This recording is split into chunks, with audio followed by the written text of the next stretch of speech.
c'est pour toutes ces raisons que, personnellement, je préfère définir la culture d'un pays par rapport à sa littérature.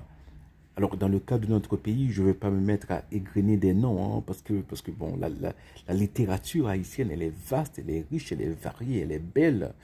Mais voilà. Donc, ça peut pas être la musique, hein. Le compas, par exemple.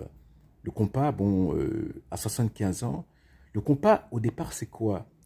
C'est du merengue ralenti. Voilà. Le métissage. Donc, on s'approprie quelque chose d'ailleurs et et on l'a fait nôtre. Bon, c'est normal, hein. Voilà. Ça peut pas être la race, ça peut pas être la couleur de peau, hein. Dans ce cas, Fernand Ibert, hein, qui était très clair de teint, presque blanc, ne serait pas haïtien. Ce qui est ridicule. C'est lui qui a écrit Sénat. C'est l'auteur des Tazars. Voilà. Ce sont des livres de référence de la couleur locale haïtienne de ce qu'est Haïti, hein. Voilà, ça peut pas être non plus. Même la musique racine, par exemple, c'est quoi? Eh bien, c'est un mélange de rythme africain et de guitare de rock. C'était ça la musique racine au début, au départ, hein. Le vaudou, c'est pas le vaudou qu'on trouve en Afrique, hein. C'est pas le vaudoun, non.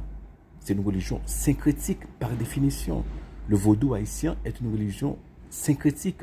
D'ailleurs, dans le vaudou, il y a le Dieu. Le Dieu, c'est le Dieu chrétien, mais pour les vaudouisants, il est tellement loin qu'il faut avoir des intermédiaires, les lois. Donc, c'est pas le vaudou qu'on pratique en Afrique, hein. C'est plus proche de la santeria que l'on trouve, je sais pas, hein, à Cuba. C'est donc, il y a toutes ces choses font que qu'il y a que parler de culture, eh bien, cela prend, c'est très compliqué. On est dans des domaines bon, voilà, euh, c'est des croisements de recherche qui doivent se faire, donc en sociologie, en histoire, en philosophie, en philologie, etc., etc., etc. Donc voilà.